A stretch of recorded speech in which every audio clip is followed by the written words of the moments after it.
हम उत्तरी मैदानी प्रदेश कर रहे थे, उसी को आज हम थोड़ा सा डिस्कस करेंगे, रिवाइज करेंगे। और उसके अलावा उत्तरी मैदानी प्रदेश का जो मरुस्थलीय प्रदेश है, डेजर्ट रीजन, जिसको हमने अलग से नहीं देखा था, आज उसको हम अलग से भी देख लेंगे कि इन केस अगर आपको अलग से कहीं लिखना हो डेजर्ट रीजन के बारे में तो क्या क्या चीजें उसमें डिटेल में लिखी जा सकती हैं।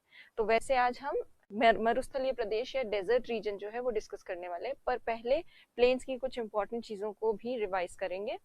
हमने जो मैदानी प्रदेश किए थे, उत्तरी मैदानी प्रदेश, वो लगभग 3200 किलोमीटर की दूरी में विस्तृत हैं, ये हमने देखा था, 3200 किलोमीटर। उसके साथ साथ हमने देखा था कि जलोढ़ अवसादों की या जो सेडिमेंट्स हैं उनका कितना गहराई तक जमाव है, तो लगभग 2000 मीटर की गहराई तक अवसाद जमे हुए, सेडिमेंट्स जमे हुए। और हाइट कितनी है इस मैदानी क्षेत्र की, वैसे 185 मीटर के आसपास है एवरेज, और आप इसको राउंड फिगर में 200 मीटर भी एवरेज इसकी हाइट बता सकते हैं। समतल मैदान है, ढाल बहुत मंद है, जेंटल स्लोप है, और हर एक प्लेन रीजन की हर एक भाग जो है उसकी अलग अलग ढाल देखने को मिलते हैं, जो हमने कल की क्लास में डिस्कस किए थे। फिर अब ये जो मैदानी क्षेत्र है ये लगभग 7 लाख वर्ग किलोमीटर क्षेत्र में फैला है, 7 लाख स्क्वायर किलोमीटर एरिया में। और मेनली 7 मेन जो स्टेट्स हैं, राज्य, उनको कवर करता है ये मैदानी प्रदेश। 7 प्रमुख राज्य कौन कौन से हैं? एक तो है राजस्थान, यहाँ पर पंजाब, हरियाणा, यूपी, बिहार, ये पश्चिम बंगाल और असम। मेन जो स्टेट्स जिनको कवर करता है वो ये वाले स्टेट्स हैं, और आसपास के कुछ स्टेट्स में भी थोड़ा बहुत भाग है, पर मुख्य जो मैदानी भाग है वो इन राज्यों में देखने को मिलते हैं। अब मैदानी प्रदेश को हमने देखा कि दो तरह से इसका विभाजन देखा जा सकता है, वर्गीकरण देखा जा सकता है मैदानी प्रदेश का। एक तो प्रादेशिक वर्गीकरण देखा जा सकता है, जिसे हम कहते हैं रीजनल डिवीजन ऑफ प्लेन्स, और दूसरा जो वर्गीकरण है वो संरचना के आधार पर वर्गीकरण देखा जा सकता है। संरचना के आधार पर जो वर्गीकरण होता है उसे भौगोलिक वर्गीकरण कहते हैं, ये भी हमने डिस्कस किया था। तो स्ट्रक्चर या फिजियोग्राफी के बेसिस पर, फिजियोग्राफी के बेसिस पर जो डिवीजन होता है उसको जियोग्राफिकल डिवीजन भी कह सकते हैं। तो ये दो तरह से हमने मैदानी प्रदेश का डिवीजन देखा था।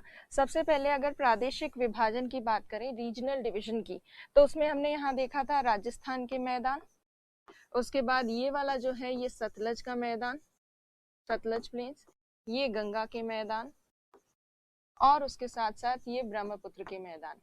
तो हमने प्रादेशिक आधार पर ये 4 मैदान जो हैं ये डिस्कस किए थे कल की क्लास में, और कुछ प्रमुख नदियां इन जो मैदानी क्षेत्रों की है वो इन मैदानी क्षेत्रों का ढाल बताती हैं, स्लोप बताती हैं, ये हमने देखा था। और फिर गंगा के मैदान को तो और हमने फर्दर डिवाइड करके भी मैंने आपको बताया था, एक तो अपर गंगा प्लेन या उच्च गंगा का मैदान, फिर मध्यवर्ती गंगा का मैदान, और लास्ट जो है वो निम्न या लोअर गंगा प्लेन्स। और प्रादेशिक आधार पर विभाजन देखने के बाद जो हमने संरचना या फिजियोग्राफिक बेसिस पे जो प्लेन्स का डिवीजन देखा था, उसमें हमने क्या डिस्कस किया था? हमने डिस्कस किया था भाबर, तराई, खादर और बांगर। तो अब संरचना के आधार पर, फिजियोग्राफी के बेसिस पर जो डिवीजन है उसको वापस एक बार और रिवाइज करते हैं। अब देखिए, जहाँ पे भी पर्वतीय क्षेत्र होते हैं, पर्वतीय क्षेत्र से निकलती हैं नदियां, और गिरते समय जब स्टीप स्लोप, तीव्र ढाल से गिरती हैं पर्वत के, तो नदियां बड़े बड़े अवसादों को आसानी से अपने साथ, सेडिमेंट्स को, बड़े बड़े सेडिमेंट्स को नीचे लेकर आ जाती है। और ये पर्वतों के पदेन क्षेत्रों में, फुटहिल रीजन में जो ये बड़े सेडिमेंट्स जमा होते हैं, इन्हीं को कहा जाता है भाबर। भाबर कहते हैं इनको। भाबर वाला जो क्षेत्र है, यहाँ बड़े सब अवसादों के, बिग सेडिमेंट्स के नीचे से नदी बहती है, इसीलिए सतह पर दिखाई देना बंद हो जाती है, तो सरफेस पर नहीं दिखती है। और बड़े अवसादों से बना हुआ है, बड़े बड़े पत्थर है यहाँ पर, इसलिए ये एग्रीकल्चर के लिए, कृषि के लिए उपयोगी नहीं है। इंडिया में शिवालिक पर्वतीय क्षेत्र जो है उसके ठीक आगे जो पदेन क्षेत्र है, फुटहिल रीजन, वहां पर इस तरह के भाबर के मैदान देखने को मिलते हैं। भाबर जो है उसका अगर विड्थ देखें तो लगभग 8 से 15 किलोमीटर चौड़ाई तक आपको भाबर का मैदान देखने को मिलता है। भाबर के बाद, बिग सेडिमेंट्स के बाद जब नदी निकलती है तो बहुत इरेगुलर फ्लो होता है, नदी का अनियमित बहाव होता है, पानी फैल कर निकलता है, और जब ये फैल कर निकलता है पानी तो दलदली अवस्था बनती है, और काफी बड़ा वाटर सबमर्ज्ड रीजन जो है वो बनता है, और इस रीजन को कहते हैं तराई। तराई, तराई क्षेत्र का निर्माण होता है। और तराई क्षेत्र में क्या होता है, वापस से नदी सतह पर नजर आने लगती है। जो यहाँ बड़े अवसादों के नीचे खो गई थी या दिखाई नहीं दे रही थी, वो वापस दिखना शुरू हो जाती है। यहाँ पानी की उपलब्धता ज्यादा है, इसीलिए यहाँ नेचुरली प्राकृतिक रूप से काफी ज्यादा वनस्पति वेजिटेशन की ग्रोथ अच्छी खासी होती है। उसके साथ साथ यहाँ वन्य जीव आदि भी पाए जाते हैं। प्लस कुछ क्षेत्रों में इस पर्टिकुलर रीजन को, तराई वाले क्षेत्र को कृषि भूमि में परिवर्तित कर दिया गया है, एग्रीकल्चरल लैंड में कन्वर्ट कर दिया गया है, क्योंकि यहाँ पानी वगैरह उपलब्ध है, मिट्टी भी अच्छी खासी ठीक ठाक है, तो इसीलिए एग्रीकल्चर किया जाता है। खास तौर पर वाटर इंटेंसिव क्रॉप्स जो हैं उनका एग्रीकल्चर किया जाता है यहाँ पर इस पर्टिकुलर क्षेत्र में, जैसे चावल गन्ने आदि की खेती की जाती है मेनली पंजाब में और यूपी में। इस तराई क्षेत्र को कृषि भूमि के जैसे यूज में लिया जाता है।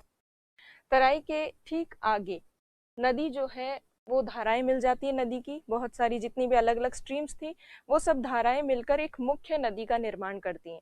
और एक मेन नदी जो बनती है वो अपना मार्ग सुनिश्चित कर लेती है। और उस मार्ग में जब नदी चलती है तो नदी के किनारों वाला भाग थोड़ा नीचा होता है और उससे दूर जो भाग है वो थोड़ा ऊंचा होता है।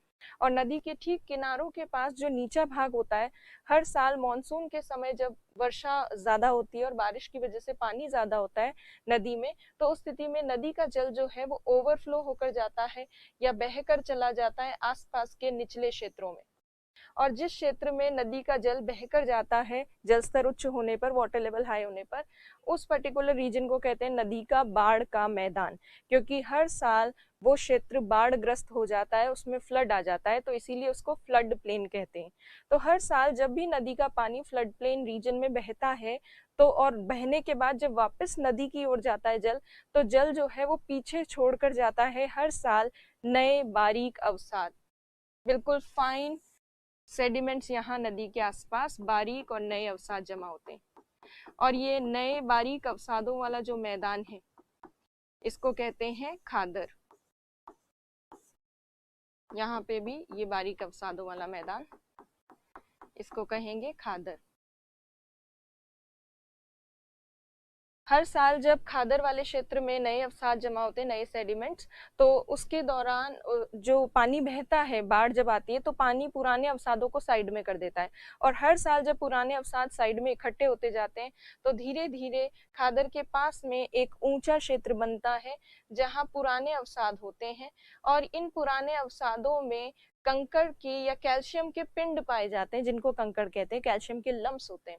तो ये ओल्ड सेडिमेंट्स जिनमें कैल्शियम के लंप भी हैं, कंकर भी हैं, इन्हें कहा जाता है बांगर। पुराने और खादर से थोड़ा सा ऊंचाई पर जो पाए जाते हैं वो बांगर क्षेत्र है। और बांगर क्षेत्र कैल्शियम के पिंड के लिए मेनली इंपॉर्टेंट है, बांगर। तो ये हो गए खादर, बांगर और ये सब। फिर हमने ये भी देखा था कल की क्लास में कि सर्वाधिक उपजाऊ जो मैदान है वो कौन से हैं, खादर वाले हैं। और खादर वाले क्षेत्र में सर्वाधिक उत्पादकता मिलती है, प्रोडक्टिविटी सबसे ज्यादा देखने को मिलती है। प्लस हमने ये भी देखा कि खादर का मैदान जो है उसे बेट कहा जाता है, पंजाब में बेट कहते हैं। बेट के अलावा जहाँ पे खादर खत्म होता है और बांगर शुरू होता है, तो वहां पर ये जो ऊंचाई एकदम से स्टार्ट होती है, वहां एक खादर के किनारे पर कगार जैसी पाई जाती है।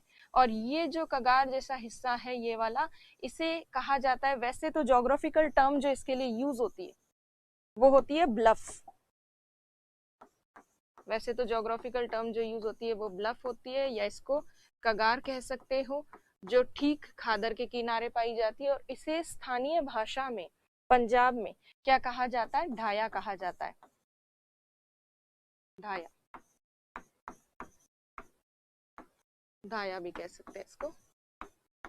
तो ये ढाया या ढाया कहा जाता है इसको। और ये अगर सिंपल शब्दों में बात करें तो पुराने जो अवसाद हैं या बांगर प्रदेश जो है उसी को पंजाब में क्या कहा जाता है, ढाया कहा जाता है। और अगर प्रॉपर डेफिनेशन लिखनी हो तो आप ये लिखेंगे कि खादर के ठीक पास में जो कगार का निर्माण होता है, खादर के खत्म होने पर और बांगर के शुरू होने पर, उस कगार वाले क्षेत्र को पंजाब में स्थानीय भाषा में ढाया कहा जाता है। तो ये ब्लफ जो है इसको रीजनल लैंग्वेज में पंजाब में कहते हैं ढाया। और ब्लफ क्या करता है, खादर और बांगर के बीच में एक बाउंड्री क्रिएट करता है, या जहां से बांगर शुरू होता है वही वाला रीजन जो है वो ढाया कहलाता है या ब्लफ कहलाता है। तो ये सब हमने कल की क्लास में देखा था। और बांगर वाला एरिया काफी ज्यादा विस्तृत है, इसीलिए बांगर वाले क्षेत्र में क्या देखने को मिलता है, सर्वाधिक उत्पादन देखने को मिलता है। प्रोडक्शन सबसे ज्यादा बांगर में है, प्रोडक्टिविटी सबसे ज्यादा खादर में है। और एक और चीज देख लेते हैं, जब नदी गिरती है किसी पर्वतीय क्षेत्र से तो नदी काफी सारे अवसाद सेडिमेंट्स जमा करती है पर्वत के पदेन क्षेत्रों में। और ये जब अवसाद जमा करती है बहुत सारे नदी पर्वत के पदेन क्षेत्रों में, फुटहिल रीजन में, तो उससे बनता है जलोढ़ जो अवसाद है या एलुवियल जो सेडिमेंट्स है वो बिखर जाते हैं बिल्कुल फुटहिल रीजन पर, माउंटेन के बिल्कुल पदेन क्षेत्रों में जो फैल जाते हैं जलोढ़ अवसाद, उसी को कहा जाता है जलोढ़ पंख। तो पर्वतों के जो पदेन क्षेत्र होते हैं वहां जलोढ़ पंख पाए जाते हैं, अलूवियल फैन जो है वो वहां पाए जाते हैं। तो जलोढ़ पंख कहाँ मिलते हैं, पर्वत के ठीक पदेन क्षेत्र में।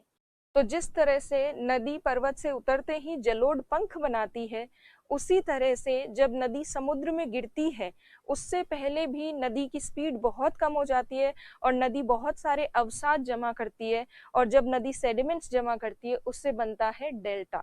तो नदी जब पर्वत से उतरी तब तो बनाती है जलोढ़ पंख, एलुवियल फैन, और जब समुद्र में गिरती है उससे पहले सामान्यतः नदी क्या बनाती है, डेल्टा बनाती है। अब डेल्टा के बारे में हम थोड़ा सा देखेंगे। तो देखिए नदी का यहाँ तक हमने मार्ग देख लिया। आगे क्या होता है, जब ये समुद्र में गिरने वाली होती है तब तक उसके पास काफी लंबी दूरी नदी तय कर चुकी होती है। नदी के पास अवसादों की, सेडिमेंट्स की अमाउंट बहुत ज्यादा बढ़ जाती है, क्योंकि रास्ते में नदी बहुत ज्यादा इरोजन करती है, अपरदन करती है। और आगे चल के जब नदी की स्पीड बहुत धीरे हो जाती है समुद्र के आसपास, उस समय नदी अवसादों को, सेडिमेंट्स को छोड़ती चली जाती है, क्योंकि नदी के पानी में इतनी गति नहीं होती कि उन सेडिमेंट्स को लेकर बहाकर अपने साथ समुद्र में लेकर जाए। इसीलिए उन सेडिमेंट्स को या अवसादों को नदी छोड़ देती है समुद्र में गिरने से पहले, और जब नदी छोड़ती है तो उससे बनता है डेल्टा। और देखिए अंतिम अवस्था में जब नदी की स्पीड कम हुई तो उस स्थिति में क्या होगा, नदी अवसाद छोड़ना शुरू कर देगी, सेडिमेंट्स छोड़ना शुरू कर देगी। और जब ये सेडिमेंट्स छोड़ना शुरू करेगी तो फिर नदी का जो जल है इन अवसादों के आसपास इस तरह से बिखरी बिखरी अवस्था में फैल जाएगा। तो नदी जब गिरने वाली होती है समुद्र में तब भी उसकी बहुत सारी शाखाएं निकल जाती हैं, बहुत सारी ब्रांचेस निकल जाती हैं। तो डेल्टा रीजन में ऐसी बहुत सारी ब्रांचेस हमें देखने को मिलती है नदी की, और उन ब्रांचेस के बीच में, उन शाखाओं के बीच में हमें अवसाद देखने को मिलते हैं, सेडिमेंट्स। तो ये जो धीरे धीरे सेडिमेंट्स जो जमा हो रहे हैं अंतिम अवस्था में, इसी सेडिमेंट्स डिपोजिशन को क्या कहते हैं, डेल्टा। तो अंतिम अवस्था में नदी क्या बनाती है, डेल्टा बनाती है। तो अब देखिए डेल्टा कैसे बनता है, क्या है। तो देखिए वितरिकाओं में विभाजित हो जाएगी, और वितरिकाओं में विभाजित होने से यहाँ ये क्या बन गया है, डेल्टा बन गया है। अब अगर हम इंडिया की बात करें तो इंडिया में कहाँ हमें तराई, खादर, बांगर देखने को मिलता है। अगर आप मैप देखें इंडिया का, जैसे ये इंडिया का नॉर्दर्न इंडिया की बात करते हैं मेनली, तो ये इंडिया का मैप में यदि हम देखें तो जहाँ पे शिवालिक पर्वत है या हिमालयन माउंटेन रीजन है, यहाँ ये पर्वतीय क्षेत्र है। इस पर्वतीय क्षेत्र के ठीक आगे हमें भाबर नजर आएगा, ये भाबर वाला रीजन है। भाबर वाले रीजन के ठीक आगे हमें क्या देखने को मिलेगा, तराई वाला क्षेत्र देखने को मिलेगा, जहाँ नदी का अनियमित प्रवाह होगा, इरेगुलर फ्लो होगा। और इस तरह के तराई वाले क्षेत्र के ठीक आगे की तरफ नदी अपना मार्ग निश्चित कर लेती है, जैसे गंगा नदी इस तरफ बहने लगती है और अन्य नदियां गंगा से आकर मिल जाती हैं, और कुछ नदियां जो है इधर सतलज की तरफ, सिंधु की तरफ चले जाती हैं। तो इस तरह से तराई वाले क्षेत्र के ठीक आगे नदी की मुख्य धारा नजर आती है, और नदी की मुख्य धारा के आसपास हमें क्या दिखते हैं, खादर के मैदान, और मुख्य धारा के खादर के मैदान से थोड़ा दूर हमें क्या नजर आते हैं, बांगर के मैदान। तो हमने भाबर, तराई, खादर और बांगर तो देखा, पर हमने उत्तरी मैदानी प्रदेश में डेल्टा अलग से मेंशन क्यों नहीं किया, क्योंकि आपको ये जानकारी होनी चाहिए कि यदि हम इंडिया की बात करें तो इंडिया में गंगा नदी डेल्टा नहीं बनाती है, वो कौन से देश में बनाती है, बांग्लादेश में बनाती है। तो इसी वजह से इंडिया का जो मोस्टली गंगा का और ब्रह्मपुत्र का जो डेल्टा रीजन है वो ज्यादातर भाग आपको बांग्लादेश में मिलेगा। तो क्या इंडिया में कोई भी डेल्टा वाला पार्ट नहीं है गंगा का के सेक्शन की बात करें तो देखिए गंगा का थोड़ा सा डेल्टा रीजन आपको इंडिया में मिलता है, बट ज्यादातर आपको बांग्लादेश में मिलेगा। तो जब ये गंगा नदी यहाँ से जाती है, इधर से ब्रह्मपुत्र आती है, दोनों मिलती हैं और बांग्लादेश में जाकर दोनों डेल्टा बनाती हैं। और जब ये बांग्लादेश में डेल्टा बनाती हैं तो इसके आसपास वाला जो पश्चिम बंगाल वाला क्षेत्र है, यहाँ पे भी इसका गंगा नदी का कुछ डेल्टा का कुछ भाग जो है वो विस्तृत है। प्लस यहाँ पर हुगली नदी भी समुद्र में, महासागर में गिरती है। तो ये जो डेल्टा रीजन है, गंगा और ब्रह्मपुत्र का जो डेल्टा क्षेत्र है, उसको क्या कहा जाता है पहले तो ये देखिए। तो गंगा ब्रह्मपुत्र का ये जो डेल्टा क्षेत्र है, इसको कहते हैं सुंदरबन डेल्टा। सुंदरबन डेल्टा। इस सुंदरबन डेल्टा का अधिकतम भाग बांग्लादेश में है, थोड़ा सा कुछ भाग जो है वो पश्चिम बंगाल में देखने को मिलता है। इसका नाम सुंदरबन का नाम सुंदरबन क्यों है? क्योंकि यहाँ सुंदरी नाम की एक मैंग्रोव वनस्पति है। सुंदरी मैंग्रोव वनस्पति वेजिटेशन है, एक वेजिटेशन होती है जिसका नाम मैंग्रोव है। मैंग्रोव वनस्पति का एक प्रजाति है या एक प्रकार है ये सुंदरी नाम की वनस्पति। तो सुंदरी नाम के मैंग्रोव ज्यादा पाए जाते हैं गंगा ब्रह्मपुत्र डेल्टा रीजन में, इसीलिए गंगा ब्रह्मपुत्र डेल्टा रीजन को क्या कहते हैं? सुंदरबन डेल्टा। ये विश्व का सबसे ज्यादा तेजी से बढ़ता हुआ डेल्टा है। डेल्टा जो है वो अक्सर प्रसारित होता रहता है, बढ़ता रहता है, क्योंकि नदी सेडिमेंट्स जमा करती रहती है और जो गाद अवसाद जमा होते हैं, सेडिमेंट्स जमा होते हैं, उससे तट जो है वो बढ़ता जाता है। तट की जो साइज है वो इंक्रीज होती जाती है और सुंदरबन डेल्टा रीजन जो है वो काफी तेजी से बढ़ता हुआ डेल्टा क्षेत्र है। तो ये हो गया डेल्टा प्रदेश गंगा और ब्रह्मपुत्र का। इससे रिलेटेड कुछ एक आध चीजें और हैं, उनको भी हम देखते हैं। तो देखिए डेल्टा प्रदेश की यदि बात करें तो गंगा ब्रह्मपुत्र का डेल्टा क्षेत्र है, ज्यादातर बांग्लादेश में है, कुछ थोड़ा सा भाग हमें पश्चिम बंगाल में देखने को मिलता है। अब जो डेल्टा क्षेत्र है उसमें कुछ उच्च भूमि क्षेत्र जो होती हैं, हाईलैंड रीजन जो है डेल्टा रीजन में, डेल्टा क्षेत्र में जो उच्च भूमि क्षेत्र है, उनको बांग्लादेश और पश्चिम बंगाल वाले क्षेत्र में एक विशेष नाम दिया जाता है चार। और डेल्टा क्षेत्र के कुछ निम्न भूमि क्षेत्र है, लोलैंड रीजन है, उन्हें स्थानीय भाषा में बांग्लादेश में और पश्चिम बंगाल वाले क्षेत्र में कहते हैं बील। तो डेल्टा क्षेत्र में दो क्षेत्र हो गए, कुछ हाईलैंड रीजन और कुछ लोलैंड रीजन। लोलैंड या निम्न भूभाग निचले क्षेत्र जो है वो बील कहलाते हैं और थोड़े ऊंचे जो क्षेत्र है उन्हें चार कहते हैं। अब इसका साइड व्यू जो है वो देखते हुए उसको समझते हैं कि ये क्या है। तो देखिए मान लीजिए कि ये है, यहाँ पर ये बांग्लादेश वाला भाग है और इसके पास ये समुद्र है, महासागर, बांग्लादेश वाले भाग के ठीक पास में, और यहाँ पर ये गंगा और ब्रह्मपुत्र का डेल्टा क्षेत्र है। डेल्टा क्षेत्र में कुछ ऊंचे भाग है और कुछ नीचे भाग है। नीचे भाग स्वाभाविक सी बात है तट के पास मिलेंगे और ऊंचे भाग जो है वो तट से थोड़ा सा दूर मिलते हैं। तो डेल्टा क्षेत्र में कुछ ऊंचे भाग और कुछ नीचे भाग हैं। नीचे भागों में क्या होता है, लोअर रीजन्स जो हैं, जब भी उच्च ज्वार आता है, हाई टाइड के समय क्या होता है, तट की तरफ पानी आता है और कोस्ट की तरफ जब पानी आता है तो ये जो लोलैंड रीजन है, ये जो निचला भाग है, ये पूरा ज्वार के जल से भर जाता है। और फिर जब निम्न ज्वार आता है, हाई टाइड आता है, तब तो इसमें पानी भर जाता है लोलैंड रीजन में, और लो टाइड आता है तब इससे पानी हट जाता है। तो ये जो गंगा ब्रह्मपुत्र के डेल्टा क्षेत्र में ये वाला जो भाग है जिसे निम्न भूमि या निचला क्षेत्र हम कह रहे हैं, इस निम्न भूमि क्षेत्र में ज्वार का जल आता जाता रहता है लोलैंड रीजन में, और इस लोलैंड रीजन को क्या कहा जाता है, बील कहते हैं इसको। और दूसरा ऐसा ऊंचा भाग है डेल्टा क्षेत्र में, थोड़ा सा हायर रीजन, जहां पर ज्वार का जल पहुंच नहीं पाता है और उस क्षेत्र को कहते हैं चार। तो यदि कहीं पर चार और बील के बारे में आपको पूछा जाए तो बील लोलैंड रीजन है गंगा ब्रह्मपुत्र के डेल्टा क्षेत्र में, और हाईलैंड रीजन को क्या कहा जाता है, चार कहा जाता है। तो ये हो गया गंगा ब्रह्मपुत्र के डेल्टा रीजन के बारे में मेन चीज, चार और बील जो है वो आपको ध्यान रखना है। तो इसके साथ ही हमने जो मैदानी प्रदेश किया था वो ऑलमोस्ट हमने कवर कर लिया। अब मैदानी क्षेत्र हमने कवर किया है, उसके साथ साथ एक और चीज हम डिस्कस कर लेते हैं। आपको याद होगा हमने हिमालय पर्वतीय प्रदेश जब किया था, हिमालयन माउंटेन रीजन, तो उसमें हमने एक चीज देखी थी हिमालयन माउंटेन रीजन में, जैसे वो अभी देखते हैं। देखिए हिमालयन माउंटेन रीजन में मैंने आपको बताया था कि हिमालय में शिवालिक श्रेणी जो है, शिवालिक रेंज के और मिडिल हिमालय के बीच में जो समतल घाटियां हैं उनको दून और द्वार कहा जाता है। तो शिवालिक जहां खत्म होता है, शिवालिक के जो फुट हिल रीजन है, पदेन क्षेत्र, वहां जो घाटियां पाई जाती है उनको कहा जाता है दून या फिर उनको कहा जाता है द्वार। तो अब दून और द्वार को वैसे सिंपल टर्म्स में जो हमने देखा वो तो वो वाली चीज थी, पर यहाँ यदि देखा जाए, ये शिवालिक पर्वत है मान लीजिए, कंटिन्यूस तो है नहीं पर फिर भी ये शिवालिक पर्वतीय क्षेत्र है सपोज। इस शिवालिक पर्वतीय क्षेत्र के ठीक पदेन क्षेत्र में, फुटहिल रीजन में जो घाटियां हैं या जो मैदान शुरू होते हैं, घाटियां भी क्या होती है, पर्वतों के बीच का समतल भूमि होती है, पर्वतों के बीच का हिस्सा होता है जो कि एक तरह से मैदान जैसा ही होता है, फ्लैट होता है। तो इस तरह की जो घाटियां हैं, समतल घाटियां शिवालिक के और मध्य हिमालय के बीच वाले भाग में, उनको कहते हैं, वेस्टर्न साइड में उनको कहा जाता है दून और ईस्टर्न साइड में उनको कहा जाता है द्वार। ये मैंने आपको बताया था। अब दून के उदाहरण तो आपको कई सारे उत्तराखंड में मिलते हैं, द्वार के उदाहरण आपको ज्यादा नहीं मिलेंगे। वो इसलिए नहीं मिलेंगे क्योंकि वो स्पेसिफिकली मेंशन्ड नहीं है।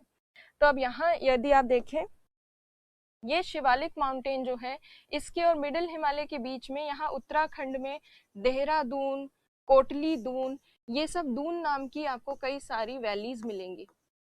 देहरादून, कोटली दून, पाटली दून आदि। तो ये दून नाम की समतल घाटियां कहाँ मिलती है, पश्चिमी हिमालय क्षेत्र में, जबकि पूर्वी हिमालय क्षेत्र में घाटियों को क्या कहा जाता है, द्वार कहा जाता है। तो अब ये पूर्वी हिमालय वाले भाग किसको कह रहे हैं, पूर्वी हिमालय, और कहाँ की घाटियों की बात करें, तो मेनली जब हम शिवालिक का अगर आप देखेंगे तो इस तरह से आर्क फॉर्म में आपको ये शिवालिक माउंटेन दिखेगा ऐसे। और इस शिवालिक माउंटेन का वेस्टर्न हिस्सा मान रहे हैं बेसिकली, ये जो उत्तर वाला भाग है, मध्य हिमालय की, मिडिल हिमालय की ओर देखता हुआ जो भाग है शिवालिक का, उसको हम कह रहे हैं वेस्टर्न पार्ट। और वेस्टर्न पार्ट में शिवालिक के ठीक नॉर्थ में देहरादून, कोटली दून, पाटली दून है। और अगर हम ईस्टर्न साइड की बात करते हैं, पूर्वी भाग की, तो उसमें बेसिकली हम बात कर रहे हैं पश्चिम बंगाल की, वेस्ट बंगाल की, सिक्किम वाले क्षेत्र की। यहाँ पर जो शिवालिक के पदेन क्षेत्र में कुछ घाटी क्षेत्र या फिर कोई मैदानी क्षेत्र जो है समतल, उसकी बात हो रही है द्वार के अंतर्गत। हालांकि हम एग्जाम्पल में देहरादून के अलावा हरिद्वार लिखते हैं, पर हरिद्वार जो है वो बिल्कुल देहरादून के पास में ही है, और एक प्रॉपर जो द्वार होता है उसका उदाहरण हरिद्वार नहीं है। उससे हरिद्वार को लिख सकते हैं उदाहरण में, पर बहुत अच्छा उदाहरण आपको अगर देखना हो तो यहाँ पर पश्चिम बंगाल और सिक्किम मिलता है। वेस्ट बंगाल में दार्जिलिंग और जलपाईगुड़ी वाला जो क्षेत्र है, वहां शिवालिक के ठीक फुटहिल रीजन पर, पदेन क्षेत्रों पर, दक्षिण में, शिवालिक के दक्षिण में, उत्तर में नहीं, मध्य हिमालय की तरफ नहीं, मैदानों की तरफ समतल भाग है, जिसे हम एक तरह से तराई क्षेत्र भी कह सकते हैं, जो शिवालिक के ठीक आगे है। उसको कहा जाता है स्थानीय भाषा में दुआर। द्वार नहीं कहते प्रॉपर, उसको दुआर कहते हैं, दुआर।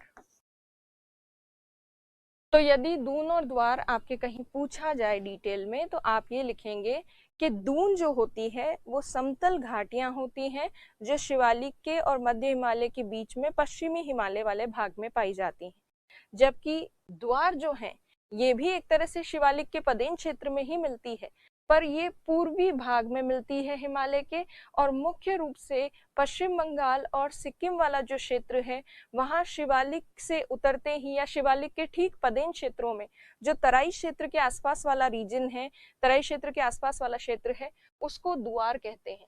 दुआर जो है नेपाल और भूटानी और यहाँ आसपास की जो लैंग्वेज है, उसमें इस दुआर का मतलब होता है द्वार, रास्ता।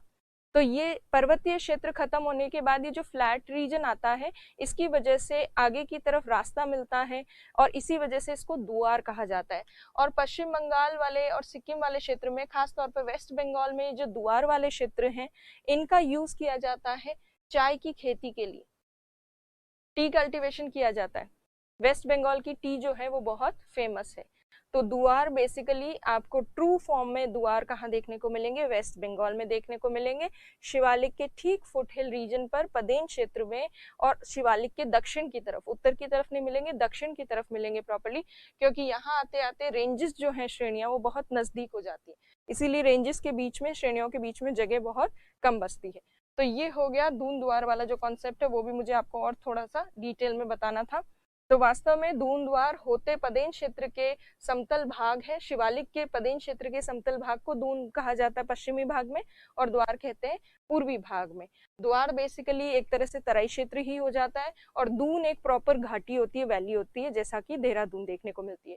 और हरिद्वार का नाम जो आपने सुना होगा या कहीं पढ़ा होगा, गंगा नदी जो है कहाँ से मैदानों में प्रवेश करती है, कौन से स्थान से मैदानों में प्रवेश करती है, उसमें शायद आपने हरिद्वार का नाम सुना होगा। तो हरिद्वार वाला जो भाग है वहां से फिर आगे गंगा नदी जो है मैदानों में प्रवेश करती है।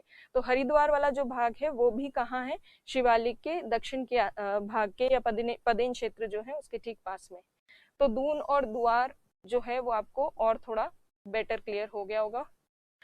अब देखिए, ये हमने जो उत्तरी मैदानी प्रदेश है उससे रिलेटेड चीजें देख ली है। अब देखिए, उत्तरी मैदानी प्रदेश से रिलेटेड क्वेश्चन कब आया था और क्या था। तो देखिए, आरएस के एग्जाम की अगर बात करें तो आरएस के 2013 के मेंस के एग्जाम में ये क्वेश्चन आया था, जिसमें पूछा गया था डिफरेंशिएट बिटवीन बांगर एंड खादर, बांगर तथा खादर में अंतर स्पष्ट कीजिए। और ये 5 नंबर के क्वेश्चन में आपको इतनी लाइनें दी गई थी, तो इसमें आपको प्रॉपर लाइन बना के बांगर और खादर के बीच में बेसिक जो डिफरेंस है वो यहाँ पर क्लियर करना था, प्लस डायग्राम भी बनाना था। भले ही 2 नंबर का क्वेश्चन हो, 5 नंबर का क्वेश्चन हो, आपको डायग्राम्स बनाने हैं ताकि आपको मार्क्स अच्छे मिले। अगर आईएएस की बात करें तो आईएएस में इस तरह के सीधे स्ट्रेट अवे क्वेश्चंस नहीं आते हैं, पर इनमें से जो बीच बीच में कुछ चीजें हम कर रहे हैं ये आपके प्री में कहीं ना कहीं काम आ सकती है। जैसे दुआर वाला सेक्शन काम आ सकता है, दुआर बहुत फेमस है वेस्ट बंगाल दार्जिलिंग वाले क्षेत्र के, और आपसे पूछा जा सकता है, बील पूछा जा सकता है, चार पूछा जा सकता है। तो ऐसी छोटी छोटी चीजों की अंडरस्टैंडिंग अगर होगी तो आप आराम से प्री वगैरह में कोई भी क्वेश्चन अगर आता है इस तरह का तो उसको आप इजीली डील कर पाओगे। तो अगर क्वेश्चंस की बात करें कि किस तरह के प्रश्न आएंगे उत्तरी मैदानी प्रदेश से, अच्छा प्रश्न हमने लास्ट क्लास में देख लिए थे, तो उसी तरह के क्वेश्चंस आएंगे। और कोई भी बीच में जो छोटी छोटी चीजें की है जिसका भी आपको लगता है कि प्रश्न बन सकता है, उसकी आप आंसर की प्रैक्टिस कर सकते हो, और उसके साथ साथ आप एटलस में इनको देख सकते हो। और उसके अलावा आप इंटरनेट पे भी सर्च कर सकते हो कि दुआर दिखती कैसी है घाटियां, या दुआर वाला क्षेत्र कैसा होता है, तो उसमें आपको चाय के बागान और ये सब जो है वेस्ट बंगाल के, ये आपको उसमें नजर आएंगे। तो ये हो गया हमारा मैदानी प्रदेश। अब हम जो आज की क्लास में डिस्कस करने वाले थे वो देख लेते हैं। आज हमें पश्चिमी या उत्तर पश्चिमी मरुस्थलीय प्रदेश करना था। उत्तर पश्चिमी हम इसको क्यों कह रहे हैं, क्योंकि ये भारत के उत्तर पश्चिम में स्थित है, इंडिया के नॉर्थ वेस्टर्न पार्ट में। अब ये जो डेजर्ट रीजन है इंडिया के नॉर्थ वेस्टर्न पार्ट में, इस रीजन को वैसे तो हमने मैदानी प्रदेश में अलग से नहीं बताया, हमने राजस्थान का मैदान करके उसको खत्म कर दिया, बट कहीं पे अगर अलग से मेंशन करना हो तो आप क्या लिख सकते हैं उस प्रदेश का नाम, या तो आप लिख सकते हैं उत्तर पश्चिमी मरुस्थलीय प्रदेश, दूसरा नाम क्या लिखा जा सकता है, थार मरुस्थलीय प्रदेश। इसके अलावा आप इसको वृहद भारतीय मरुस्थल या ग्रेट इंडियन डेजर्ट जो है वो भी कह सकते हैं इस रीजन को, इस प्रदेश को। अब ये है कहाँ पर, और इसको उत्तर पश्चिमी मरुस्थलीय प्रदेश क्यों कहा था, तो ये इंडिया का नॉर्थ वेस्टर्न पार्ट है, इसलिए हमने इसको उत्तर पश्चिमी मरुस्थलीय प्रदेश कहा। कौन कौन से राज्यों में और कौन कौन से देशों में फैला हुआ है। देशों की बात करें तो इसका कुछ भाग पाकिस्तान में है, कुछ भाग इंडिया में है। लगभग 80-85% के आसपास पार्ट इंडिया में है थार मरुस्थल का, और बाकी बचा हुआ पार्ट कहाँ है, पाकिस्तान में। अगर देखें तो सिंधु नदी का जहाँ से बेसिन शुरू होता है वहां से लेकर अरावली पर्वत वाला जो सेक्शन है उसके बीच में फैला हुआ ये थार मरुस्थल। इंडिया में 80-85% पार्ट पड़ता है, पाकिस्तान में 15% के आसपास पार्ट या भाग देखने को मिलता है इस मरुस्थल का। भारत में कौन कौन से राज्यों में है, तो थोड़ा सा इसका भाग पंजाब में है, बहुत थोड़ा सा भाग, हरियाणा में भी छोटा सा सेक्शन है, राजस्थान में इस डेजर्ट का काफी ज्यादा भाग मिलता है, लगभग 60% या 60% से भी ज्यादा भाग जो है वो राजस्थान में ही देखने को मिलता है, और इसका थोड़ा सा भाग गुजरात में भी देखने को मिलता है। तो ये पश्चिमी मरुस्थलीय प्रदेश या उत्तर पश्चिमी मरुस्थलीय प्रदेश इन राज्यों में फैला हुआ है, पंजाब, हरियाणा, गुजरात और राजस्थान में। मुख्य रूप से राजस्थान में अरावली पर्वत के पश्चिमी भाग में। किसी भी क्षेत्र को हम मरुस्थल कब कहते हैं? उसको तब मरुस्थल कहा जाता है जब उस क्षेत्र में वर्षा की मात्रा, रेनफॉल का अमाउंट 25 सेंटीमीटर से कम हो, तो उसको हम क्या कहते हैं? मरुस्थल कहते हैं। तो ये जो क्षेत्र है जिसको हम मरुस्थलीय प्रदेश कह रहे हैं, यहाँ पर केवल शुष्क क्षेत्र ही नहीं है। शुष्क क्षेत्र तो ऐसा होता है जहाँ 25 सेंटीमीटर से कम वर्षा होती है। जिसको हम मरुस्थलीय प्रदेश कह रहे हैं, वहां पर शुष्क के साथ साथ अर्ध शुष्क क्षेत्र भी है, सेमी एरिड रीजन भी है, जहां पर रेनफॉल कितनी होती है? 25 से 50 सेंटीमीटर के आसपास। तो जिसको हम मरुस्थलीय प्रदेश कह रहे हैं, रीजन कह रहे हैं, उसमें अर्ध शुष्क और शुष्क दोनों भाग हैं। और पंजाब, हरियाणा वाला जो पार्ट है, वहां पर अर्ध शुष्क वाला जो सेक्शन है, सेमी एरिड वाला जो रीजन है, वो मेनली देखने को मिलता है। राजस्थान के पश्चिमी भाग में मुख्यतः कौन सा देखने को मिलता है? शुष्क वाला प्रदेश। और राजस्थान में अर्ध शुष्क या सेमी एरिड वाला पार्ट भी है। अभी देखेंगे कि राजस्थान में कौन कौन से पार्ट हैं। पहले बात कर लेते हैं इस इंडिया के लेवल पे। तो देखिए, भारत के उत्तर पश्चिम में है, इसीलिए उत्तर पश्चिमी शुष्क प्रदेश या मरुस्थलीय प्रदेश कहते हैं इसको। इसका टोटल एरिया जो है पूरे मरुस्थल का, पाकिस्तान को इंक्लूड करके, वो कितना है? 2 लाख वर्ग किलोमीटर के आसपास है। इसमें से इंडिया में 85% है थार मरुस्थलीय प्रदेश का, और पाकिस्तान में केवल 50% के आसपास, 15% के आसपास, 15% के आसपास भाग है। राजस्थान में सबसे ज्यादा पार्ट है इस डेजर्ट का, और कुछ जो बचा कुचा भाग है वो गुजरात, पंजाब, हरियाणा, इन सब क्षेत्रों में देखने को मिलता है।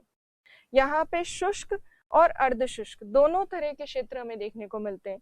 और जैसा हमने देखा कि पश्चिमी जो भाग है यहाँ, उसकी सबसे प्रमुख नदी है लूनी।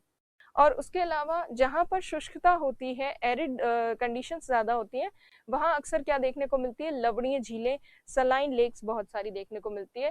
तो यहाँ पर इस पश्चिमी मरुस्थलीय या शुष्क प्रदेश में भी कई सारी लवणीय झीलें हैं, जैसे सांबर झील है, पचपदरा झील है, और भी कई सारी झीलें हैं। तो ये जो लेक्स वगैरह है उसके लिए भी फेमस है। अब हम बात करते हैं ओरिजिन की, उत्पत्ति की। तो इस मरुस्थलीय प्रदेश की उत्पत्ति से संबंधित क्या क्या सिद्धांत हैं, क्या क्या थ्योरीज हैं? तो एक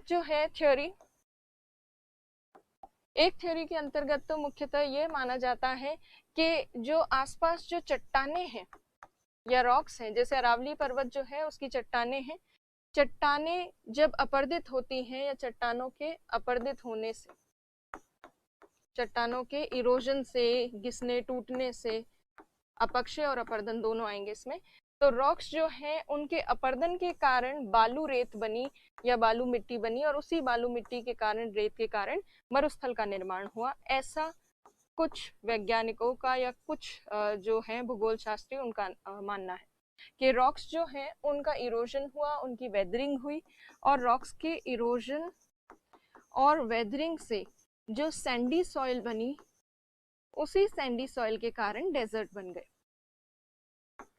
तो कुछ लोग जो हैं या कुछ जो भूगोलवेता हैं, उनका ये मानना है ज्योग्राफी में कि चट्टानों के अपर्दन से ही यहाँ बालू रेत बिछ गई, और बालू रेत जो है वो जल को अच्छे से ग्रहण नहीं कर पाती, और धीरे धीरे यहाँ मरुस्थलीय परिस्थितियां बन गई। पर ये जो है व्यू या ये उत्पत्ति से संबंधित जो आधार बताया है, ये पर्याप्त नहीं है। ऐसा नहीं हो सकता कि केवल चट्टानों के अपर्दन से बालू मिट्टी बन गई और शुष्कता या एरिडिटी या एरिड कंडीशंस किसी क्षेत्र में बन गई और उनकी उत्पत्ति हुई, डेजर्ट की उत्पत्ति हुई।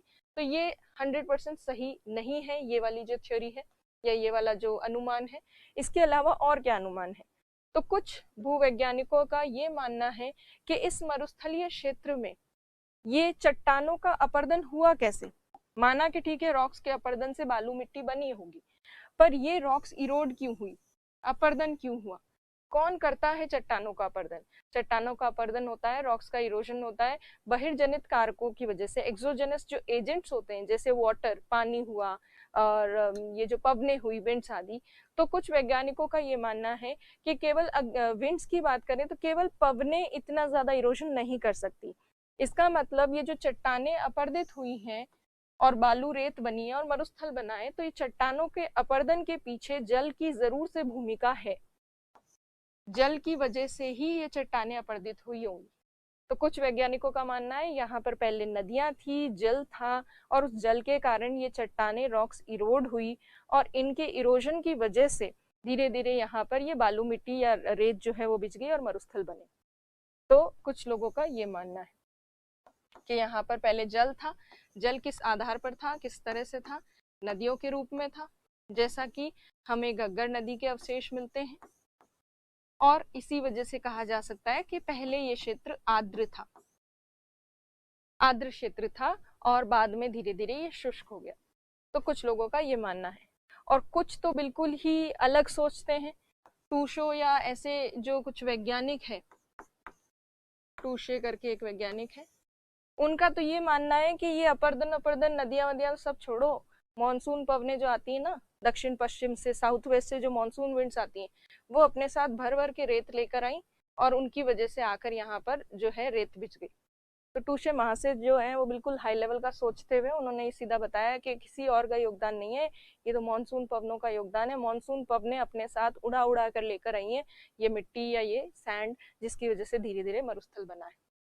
तो डिफरेंट थ्योरीज हैं इससे, ओरिजिन से रिलेटेड या उत्पत्ति से संबंधित मरुस्थल के, पर सबसे सर्वमान्य और सबसे सही थ्योरी क्या है? तो यदि हम सबसे सही थ्योरी की बात करें तो सबसे सही अनुमान जो है वो ये है कि पहले जो राजस्थान वाला जो पश्चिमी भाग है ये आर्द्र था, ह्यूमिड था, ये ह्यूमिड था। यहाँ बहुत सारी नदियां बहती थी, जिसका अवशेष हमें घग्गर नदी के रूप में मिलता है। बहुत सारी नदियां थी, और इन नदियों और आर्द्र भूमि के कारण यहाँ पर बहुत सारी वनस्पति थी, बड़े बड़े पेड़ थे यहाँ पश्चिमी राजस्थान वाले भाग में, वेजिटेशन थी, और इस वेजिटेशन की वजह से ही वनस्पति जो है उसी के कारण हमें साक्ष्य मिलते हैं, एविडेंस मिलते हैं। आक्कलवुड फॉसिल पार्क में लकड़ी के अवशेष जो मिलते हैं वो इसको सही प्रमाणित करते हैं।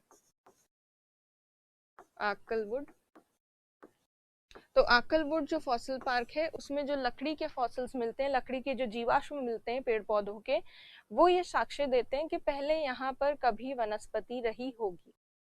तो ये वाला जो अनुमान है कि हाँ पहले आर्द्र था, नदियां थी, जैसे घग्गर के अवशेष अभी भी हमें मिलते हैं यहाँ पर, और उसके साथ साथ वनस्पति भी यहाँ थी, जिसके भी प्रमाण हमें मिल रहे हैं आक्कलवुड फॉसिल पार्क जो है उसके आधार पर। तो ये वाला जो उत्पत्ति का सिद्धांत है ये सही है।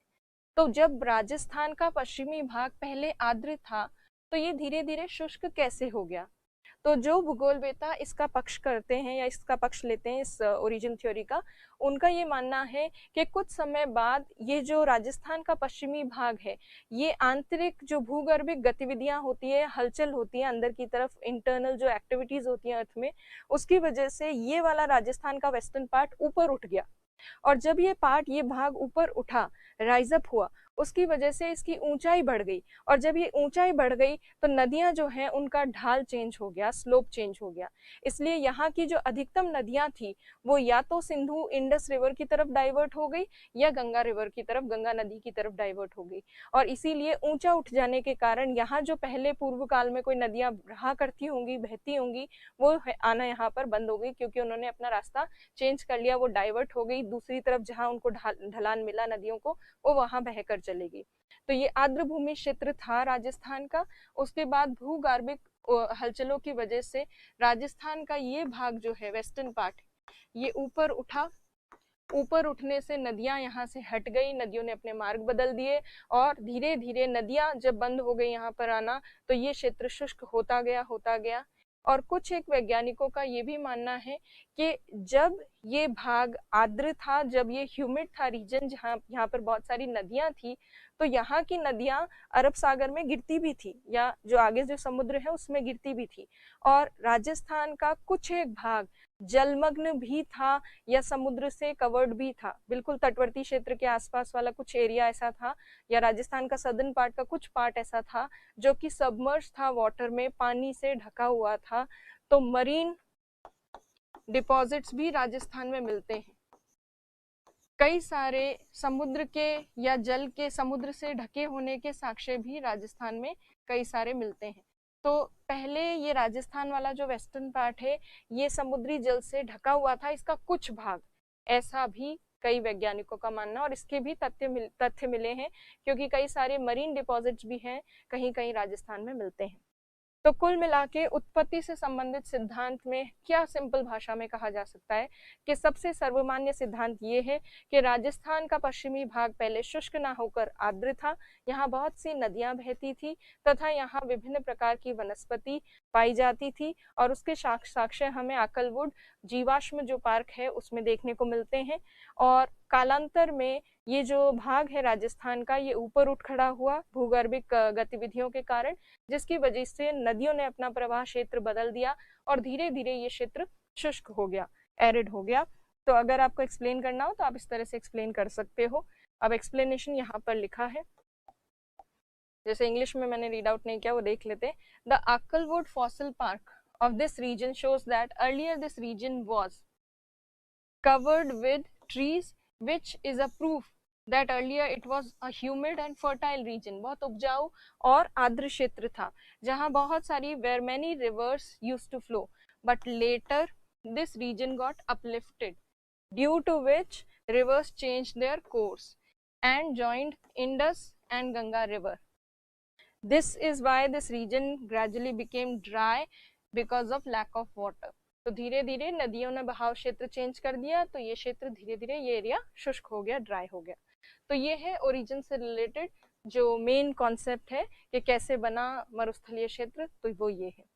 और ये मरुस्थलीय क्षेत्र जो है ये भी मैदानी क्षेत्र में इसलिए डाला गया क्योंकि चतुर्थ युग में ये बना है। ये जो मिट्टी विट्टी सैंड वगैरह जो इकट्ठी हुई है, बालू रेत और ये सब, ये क्वाटरनरी चतुर्थ पीरियड में या क्वाटरनरी पीरियड में ये बना है। परंतु यहाँ इस मरुस्थलीय क्षेत्र में हमें कार्बोनिफेरस काल के भी जीवाश्म मिले हैं। आकलवुड फॉसिल पार्क जो है, जीवाश्म जो पार्क है, वहां पर जो लकड़ियां मिलती हैं वो कई लकड़ियां आपको कार्बोनिफेरस काल की भी या उसके आसपास वाला जो टाइम था पृथ्वी के इतिहास का वहां की भी मिलती है। तो है बहुत पुराना क्षेत्र, पर इसमें बालू रेत मिट्टी बिछना और मरुस्थल का जो निर्माण हुआ है वो चतुर्थ युग में हुआ है, क्वाटरनरी पीरियड में हुआ है। अब राजस्थान का ये जो मैदान है, जो मरुस्थलीय क्षेत्र ज्यादातर राजस्थान में फैला हुआ है, तो राजस्थान के पॉइंट ऑफ व्यू से इस डेजर्ट रीजन को अगर देखें तो ये हम पहले कर चुके हैं कल वाली क्लास में। राजस्थान में अरावली पर्वत के पश्चिम में ये शुष्क मरुस्थलीय क्षेत्र है, जिसमें अर्धशुष्क और शुष्क दो पार्ट्स हैं, जिन्हें कहा जाता है राजस्थान बागर और मरुस्थली। ये हमने कल किया था, इसलिए ज्यादा डिटेल में इसको नहीं देखेंगे। तो बहुत सारी लवणीय झीलें हैं यहाँ। 25 सेंटीमीटर समरेखा के और अरावली पर्वत के बीच में राजस्थान बागर है, जहां 25 से 50 सेंटीमीटर वर्षा है। सेमी एरिड अर्ध शुष्क क्षेत्र है, और मरुस्थली शुष्क क्षेत्र है, डेजर्ट रीजन है, जहां 25 सेंटीमीटर से कम बारिश होती है। अब देखिए, जो राजस्थान बागर वाला क्षेत्र है, जो अरावली पर्वत और 25 सेंटीमीटर वाली आइसोहाइट या समवर्षा रेखा के बीच वाला पार्ट है, जो अर्ध शुष्क है, सेमी एरिड है, जहां 25 से 50 सेंटीमीटर बारिश होती है। उसके 4 पार्ट्स हैं राजस्थान में। एक तो है गग्गर बेसिन। गग्गर बेसिन जो है ये राजस्थान के उत्तरी भाग में देखने को मिलता है, बिल्कुल नॉर्दर्न मोस्ट जो पार्ट है, पश्चिमी राजस्थान का उत्तरी भाग जो है, गंगानगर, श्री गंगानगर और हनुमानगढ़ वाला क्षेत्र। यहाँ इस गग्गर बेसिन में गग्गर नदी जो है वो प्रवाहित होकर आती है, और गग्गर नदी के आसपास वाला जो क्षेत्र है उसे चिकनी मिट्टी वाले क्षेत्र को काठी या बग्गी क्षेत्र भी कहा जाता है। तो गग्गर का जो बेसिन क्षेत्र है उसको अलग से मार्क किया गया राजस्थान बागर में। दूसरा जो पार्ट है राजस्थान बागर का वो है शेखावटी अंतःस्थलीय बेसिन, शेखावती इनलैंड बेसिन। ये शेखावती इनलैंड बेसिन जो है ये मेनली चूरू, सीकर, झुंझुनू वाला जो क्षेत्र है वहां है, और यहाँ उसकी वजह से अंतःस्थलीय अपवाह तंत्र बनता है। इनलैंड ड्रेनेज वाला जो सिस्टम है, मतलब इनलैंड ड्रेनेज का मतलब है नदी समुद्र में नहीं जाती, वहीं पर लुप्त हो जाती है उसी पर्टिकुलर क्षेत्र में। तो शेखावटी वाला जो बेसिन है वो अंतःस्थलीय बेसिन हमें देखने को मिलता है। और उसके अलावा अच्छा, शेखावटी का ये जो कातली नदी का बेसिन क्षेत्र है इसे तोरावटी क्षेत्र भी कहते हैं। और तीसरा जो पार्ट है वो है नागौर उच्च भूमि। नागौर वाला जो हाईलैंड रीजन है, नागौर वाली उच्च भूमि वाले क्षेत्र में या नागौर वाले भाग में जो अर्धशुष्क प्रदेश है, सबसे ज्यादा लवणीय झीलें इसी भाग में मिलती हैं। सबसे ज्यादा सलाइन लेक्स यहीं पर है। उसके साथ साथ यहाँ नागौर के जल में जो पानी है यहाँ आसपास के क्षेत्र का, उसमें फ्लोराइड की मात्रा बहुत ज्यादा है। इसीलिए नागौर और अजमेर के बिल्कुल बॉर्डर रीजन वाला जो पार्ट है उसे कुबड़ पट्टी क्षेत्र कहा जाता है, हंच बैक रीजन कहा जाता है, क्योंकि फ्लोराइड की वजह से यहाँ पर लोगों के कुबड़ जो है वो निकलने की समस्या हो जाती है। तो ये नागौर वाला बेसिन क्षेत्र है जहाँ लवणीय झीलें बहुत ज्यादा है। फिर आ जाता है लूनी बेसिन। बिल्कुल जो ये राजस्थान बागर वाला क्षेत्र है, इसका जो सबसे दक्षिणी भाग है उसे लूनी बेसिन कहा जाता है, जहाँ लूनी नदी बहती है और उसके आसपास वाला जो क्षेत्र है उसमें सम्मिलित किए गए हैं कुछ जिले। जैसे इसमें बाड़मेर सम्मिलित है, जालोर सम्मिलित है, जोधपुर का कुछ भाग है, पाली है, सिरोही का थोड़ा सा सेक्शन जो है वो इसमें इंक्लूडेड है। तो राजस्थान का जो बागर क्षेत्र है जो अर्धशुष्क है, सेमी एरिड, उसे इन 4 पार्ट्स में डिवाइड किया जाता है। अब इनको हम राजस्थान के मैप पे भी देखेंगे। तो देखिए, जिनको राजस्थान के जो बेसिक जिले वगैरह उनके नाम नहीं ध्यान, वो यहाँ पे लिखे हैं। अभी हम बात करें इस अर्धशुष्क प्रदेश की, ये वाला जो है इस पूरे भाग की हम बात करें। ये जो राजस्थान बागर वाला क्षेत्र है, इसके 4 प्रमुख भाग हैं, पार्ट्स हैं, जो मैंने अभी बताया वो कहाँ कहाँ लोकेटेड है। तो देखिए, सबसे पहले गग्गर बेसिन जो है श्री गंगानगर और हनुमानगढ़ वाले क्षेत्र में है। दूसरा शेखावटी अंतरस्थलीय जो बेसिन है, इनलैंड बेसिन, वो चूरू, झुंझुनू, सीकर वाले क्षेत्र में है। चौथा जो है नागौर वाला जो उच्च भूमि क्षेत्र है, वो यहाँ बिल्कुल सेंट्रल पार्ट में है। और तीसरा, और फिर ये चौथा जो भाग है ये है Luni basin. Luni basin mainly Barmer में कुछ भाग, जालोर, थोड़ा सा सिरोही का भाग, पाली, जोधपुर, इन सब, और थोड़ा सा नागौर का सेक्शन भी इसमें इंक्लूडेड है, बट मेनली ये वाले जो जिले हैं वो इसमें सम्मिलित हैं। तो ये हो गया लूनी बेसिन। तो ओवरऑल देखा जाए तो ये है राजस्थान बागर वाला क्षेत्र। इसके बाद जो इसके ठीक वेस्ट में पड़ता है, ये क्या है, मरुस्थली। अब इस मरुस्थली क्षेत्र की बात करते हैं। जो मरुस्थली क्षेत्र है, जो प्रॉपर डेजर्ट रीजन है, जहाँ 25 सेंटीमीटर से कम बारिश होती है, इस क्षेत्र में शुष्कता बहुत ज्यादा है, मरुस्थलीय परिस्थितियां हैं। और जहाँ मरुस्थल होते हैं वहाँ क्या होती है, बालू रेत होती है, रेत के टीबे होते हैं, बालू का स्तूप पाए जाते हैं, सैंड ड्यून्स जिनको कहते हैं। सूखी मिट्टी जो है उसके उड़ने से, इकट्ठे होने से क्या बनते हैं, सैंड ड्यून्स, जिनको कहते हैं बालू का स्तूप, बालू के टीले। तो ये जो मरुस्थलीय क्षेत्र है पश्चिमी राजस्थान में, इसके 2 भाग है। एक तो है सैंड ड्यून्स वाला रीजन, मतलब बालू का स्तूप युक्त क्षेत्र, जहाँ पे बालू का स्तूप देखने को मिलते हैं, वो वाला क्षेत्र। और दूसरा भाग जो है इसका, वो है सैंड ड्यून फ्री रीजन, बालू का स्तूप मुक्त क्षेत्र, जहाँ पे सैंड ड्यून्स देखने को नहीं मिलते। तो जहाँ पर बालू रेत वाला मरुस्थल देखने को मिलता है या सैंडी डेजर्ट होता है, सैंडी डेजर्ट, बालू रेत वाला मरुस्थल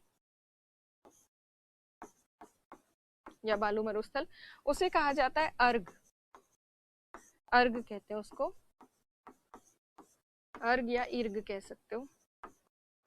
तो अर्ग या इर्ग किसको कहते हैं, बालू रेत वाले मरुस्थल को। जबकि बालू रेत जहां पर नहीं होती, जहां सैंड ड्यून्स नहीं होते, बालू का स्तूप नहीं होते, वहां पथरीला मरुस्थल होता है।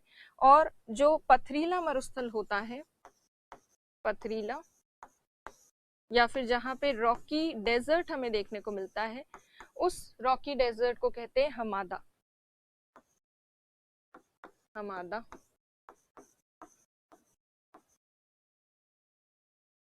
तो राजस्थान के कुछ भाग में, छोटे से भाग में, तो हमादा वाला पथरीला मरुस्थलीय क्षेत्र मिलता है। ज्यादातर जो पार्ट है राजस्थान का, उसमें हमें सैंडी डेजर्ट या अर्ग वाला जो मरुस्थल है वो देखने को मिलता है। और सैंडी डेजर्ट वाले क्षेत्र में बालू का स्तूप होते हैं, सैंड ड्यून्स होते हैं। अब कहाँ पर कितना भाग है और किधर स्थित है उसको देखते हैं। तो देखिए, राजस्थान के मैप में वापस से यही जो अभी हमने राजस्थान बागर किया था, गग्गर बेसिन, शेखावटी और नागौर और लूनी बेसिन, उसके अलावा ये वेस्टर्न राजस्थान, ये पूरा ये जो है ये मरुस्थली क्षेत्र है। इसमें ये जो येलो कलर का दिख रहा है, यहाँ पर सैंड ड्यून्स हैं, ये बालू रेत वाला मरुस्थल है, ये पूरा का पूरा। तो ज्यादा पार्ट किसका है राजस्थान में, बालू रेत वाले, बालू का स्तूप वाले, सैंड ड्यून्स वाले डेजर्ट का। और छोटा सा पार्ट किसका है, जहाँ पर पथरीला मरुस्थल है, हमादा वाला। तो देखिए सैंड ड्यून रीजन ये वाला है और ये सैंड ड्यून फ्री रीजन है, जिसे हम हमादा वाला क्षेत्र, पथरीला मरुस्थल वाला भाग कह सकते हैं। जहां पर सैंड ड्यून्स होते हैं, बालू का स्तूप होते हैं, बालू का स्तूप अलग अलग शेप के होते हैं और जैसा उनका शेप होता है, आकार होता है, उसके आधार पर उनके अलग अलग नाम होते हैं सैंड ड्यून्स के। तो अब हम डिफरेंट जो नेम्स है सैंड ड्यून्स के उनको देखेंगे। सबसे पहला जो सैंड ड्यून का टाइप है, बालू का स्तूप का प्रकार, पहला प्रकार है बरखान। ये अर्धचंद्राकार या क्रेसेंट शेप का होता है। जैसा आपको यहाँ पर ये दिख रहा है, यहाँ से विंड आ रही है, पवन आ रही है। जब विंड जो है उसकी स्पीड इतनी ज्यादा नहीं होती कि वो पूरे मिट्टी के रेत का जो पूरा टीला जैसा है उसको खिसका दे, तो वो क्या करती है, साइड से किनारों से थोड़ी थोड़ी मिट्टी हटाती जाती है। और जब वो किनारों से साइड से थोड़ी थोड़ी मिट्टी हटाती है विंड्स, तो उसकी वजह से ऐसा अर्धचंद्राकार जो है बालू का स्तूप या सैंड ड्यून बनता है। तो ये कैसा है, वो लगभग इस तरह का है और इसका जो पिछला भाग है पीछे की तरफ वाला, वो आपको इस तरह से नजर आएगा। तो ऐसे जो अर्धचंद्राकार आकार के जो बालू का स्तूप होते हैं, विंड यहाँ से आ रही है, पवन यहाँ से आ रही है, इनको कहते हैं बरखान। और इनका यदि हम देखें, ये वाला जो ढाल है, ये वाला स्लोप, ये कॉनकेव स्लोप है, अवतल ढाल। और दूसरी तरफ वाला ये वाला जो भाग है इधर वाला, ये वाला है उत्तल ढाल, कॉन्वेक्स स्लोप। और पीछे वाला जो भाग है, विंड के पीछे वाला, ये स्लोप जो होते हैं ये काफी स्टीप होते हैं, इसके काफी तीव्र ढाल होते हैं पीछे वाले हिस्से के, और आगे वाला जो हिस्सा है इसका ढाल थोड़ा मंद होता है। तो इस तरह के अर्धचंद्राकार या क्रेसेंट शेप के जो सैंड ड्यून्स होते हैं उनको कहा जाता है बरखान। और इसी के ऑपोजिट एक सैंड ड्यून होता है जिसे कहते हैं पैराबोलिक सैंड ड्यून, वो अभी हम देखेंगे। तो इनका नाम याद रखना ना, इसके साथ नाम के साथ शेप याद रखना आपको। अब देखिए ये जो है ये बरखान का बिल्कुल ऑपोजिट है, विपरीत है। जैसे विंड यहाँ से आ रही है, पवन यहाँ से आ रही है। अभी हमने देखा था कि पवन के सामने जब चंद्राकार, अर्धचंद्राकार रूप में बनता है कोई सैंड ड्यून, तो वो तो होता है बरखान। और अर्धचंद्राकार का बिल्कुल उल्टा ऑपोजिट अगर कोई बनेगा इस तरह से, तो ये क्या हो जाएगा, ये पैराबोलिक कहलाएगा। तो इसमें क्या होता है, विंड पवन बहुत ज्यादा स्ट्रॉन्ग होती है, स्पेशली सेंट्रल पार्ट में। तो ये जो मिट्टी वाला भाग है, ये ज्यादातर जो बीच वाला हिस्सा है जिसमें ज्यादा मिट्टी है, इसको काफी पीछे धकेल देती है विंड। और किनारे वाले जो क्षेत्र हैं वो थोड़े थोड़े फिर भी बच जाते हैं। तो इस तरह से ऐसे ही बरखान के जैसी ही अर्धचंद्राकार रूप में बनता है, पर बरखान का बिल्कुल ऑपोजिट होता है। विंड की तरफ, पवन की तरफ जो ढाल होगा वो कौन सा होगा, कॉनकेव स्लोप। मतलब अवतल ढाल जो है वो पवन की तरफ है, विंड की तरफ है, और पीछे की तरफ जो भाग है वहां पे कॉन्वेक्स स्लोप होता है, उत्तल ढाल। तो बरखान का ठीक ऑपोजिट, विपरीत जो बनता है उसको हम क्या कहते हैं, उसको हम कहते हैं पैराबोलिक सैंड ड्यून। तो ये दूसरा सैंड ड्यून का नाम है पैराबोलिक। अब इस सैंड ड्यून के, इस बालू का स्तूप के बाद अब ये देखिए नेक्स्ट जो बालू का स्तूप है सैंड ड्यून, इसका नाम है ट्रांसवर्स या अनुप्रस्थ जो सैंड ड्यून या बालू का स्तूप। ये पवन की दिशा के समकोण पर या परपेंडिकुलर बनता है। जैसे मान लीजिए विंड यहाँ से आ रही है और विंड के ठीक परपेंडिकुलर यहाँ पर रेत जो है उसके टीले बन जाए, तो पवनों के ठीक परपेंडिकुलर या 90 डिग्री के कोण पर, समकोण पर जब कोई सैंड ड्यून्स बनते हैं, बालू का स्तूप बनते हैं, तो उन्हें कहा जाता है अनुप्रस्थ या ट्रांसवर्स, अनुप्रस्थ या ट्रांसवर्स ड्यून्स, ट्रांसवर्स ड्यून्स। सो ये हो गए ट्रांसवर्स, नाम से भी थोड़ा बहुत आपको क्लियर हो जाएगा। उसके बाद लास्ट जो है वो है लीनियर या अनुदैर्ध्य। लीनियर में क्या होता है, सीधे सीधे विंड की डायरेक्शन में ही रेखाओं के रूप में सैंड ड्यून्स बनते हैं। जैसे मान लीजिए ये विंड्स आ रही हैं पवने, और ये जो है ये यहाँ पर सैंड ड्यून्स बने बालू का स्तूप, और इनके बीच से इस तरह से विंड जो है वो क्रॉस होके जाएगी। तो ऐसे जब विंड की डायरेक्शन के बिल्कुल पैरेलल, पवन की दिशा के ठीक समानांतर जो बनते हैं बालू का स्तूप, उनको कहा जाता है लॉन्गिट्यूडनल या लीनियर या तो इनको रेखीय कहेंगे या फिर इनको अनुदैर्घ्य कहेंगे। तो इस तरह से रेखीय बालू का स्तूप भी बनते हैं।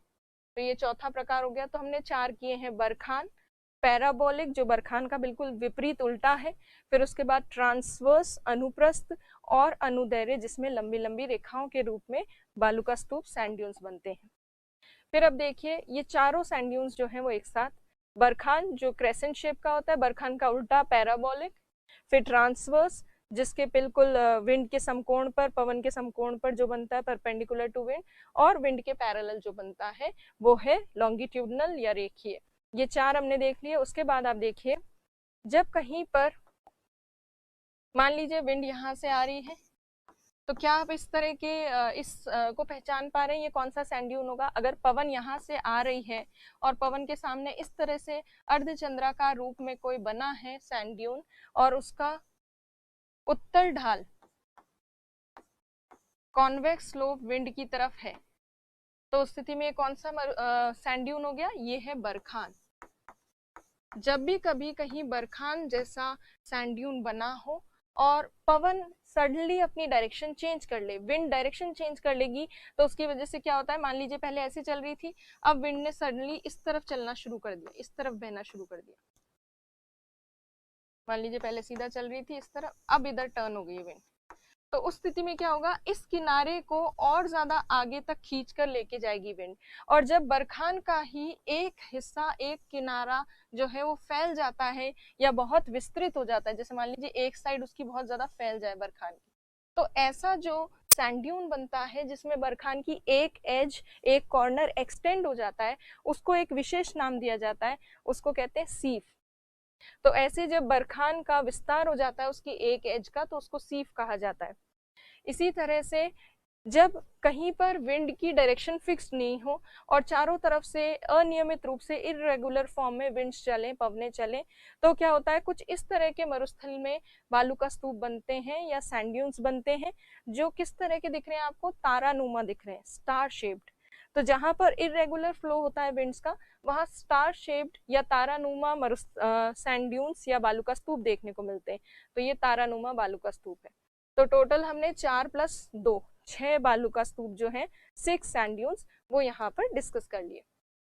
अब देखिए थार जो मरुस्थल है उससे संबंधित हमने देख लिया कि उत्पत्ति से संबंधित क्या क्या सिद्धांत तो नहीं, क्या क्या आधार हैं या क्या क्या अवधारणाएं हैं, और उससे संबंधित जो हमने राजस्थान में सेक्शंस हैं, भाग है अलग अलग, वो देख लिए। अब हम बात करेंगे महत्व की। तो ये जो मरुस्थलीय क्षेत्र है, सबसे पहली चीज, मरुस्थल जो है बहुत ज्यादा गर्म होता है, स्पेशली गर्मियों में बहुत ज्यादा गर्म हो जाता है। उसकी वजह से मरुस्थल में या इंडिया के नॉर्थ वेस्टर्न पार्ट में, उत्तर पश्चिमी भाग में बहुत तीव्र निम्न दाब बनता है, बहुत इंटेंस लो प्रेशर बनता है। और ये इंटेंस लो प्रेशर क्या करता है, मानसून विंड्स को इंडिया की तरफ अट्रैक्ट करता है। तो ये मानसून पवनों को भारत की तरफ लाने में सहयोग करता है, क्योंकि यहाँ पर बहुत तीव्र निम्न दाब की परिस्थितियां बनती हैं। फिर मरुस्थलीय क्षेत्र जो है, वहां पर कई जगह चारागाह क्षेत्र या ऐसी काफी सारी, कोई खास फसलें वगैरह तो उगती नहीं, तो चारागाह जो है कई जगह हमें देखने को मिलता है। और वेस्टर्न राजस्थान में पशुपालन ही मुख्य एक जो है कार्य है लोगों का, तो यहाँ पे पशुपालन किया जाता है, चारागाह वगैरह मिल जाते हैं पशुओं के लिए। प्लस डेजर्ट रीजन में काफी सारे खनिज देखने को मिलते हैं, और भारत के या राजस्थान के पश्चिमी भाग में बहुत सारे मरुस्थलीय क्षेत्र में हमें मिलते हैं मिनरल्स। खासतौर पर जीवाश्म ईंधन काफी ज्यादा देखने को मिलते हैं, प्राकृतिक गैस है यहाँ कुछ भाग में, और तेल के कुएं भी मिले हैं। इसके अलावा जिप्सम मिलता है, और भी कई सारे रॉक फॉस्फेट मिलता है, और भी कई सारे जो खनिज है वो यहाँ मरुस्थलीय क्षेत्र में पाए जाते हैं। फिर जल उपलब्धता की बात करें अगर, तो जहाँ पे भी थोड़ा बहुत भी जल उपलब्ध हो, मिट्टी इतनी खराब नहीं है यहाँ की, यदि इस मिट्टी में, इस मृदा में थोड़ी बहुत सिंचाई की जाए, बूंद बूंद सिंचाई की जाए, तो उस ड्रिप इरिगेशन से यहाँ पर एग्रीकल्चर की जा सकती है, तो कृषि की जा सकती है यदि पानी उपलब्ध हो तो। टूरिज्म के पॉइंट ऑफ व्यू से ये वेस्टर्न राजस्थान वाला सेक्शन काफी फेमस है। जैसलमेर में, बीकानेर में ढोरों को देखने कई लोग आते हैं, ढोरों को देखने गोरे आते हैं ना, तो ये टूरिज्म के पॉइंट ऑफ व्यू से बहुत इंपॉर्टेंट है। सुरक्षात्मक दृष्टि से, सिक्योरिटी के पॉइंट ऑफ व्यू से भी इंपॉर्टेंट है, क्योंकि जो ये वेस्टर्न पार्ट है ये इंडिया का और पाकिस्तान का बॉर्डर रीजन है। यहाँ पर इसीलिए सुरक्षात्मक दृष्टि से भी ये उत्तर पश्चिमी भाग या मरुस्थलीय क्षेत्र जो है ये भारत के लिए बहुत महत्वपूर्ण है।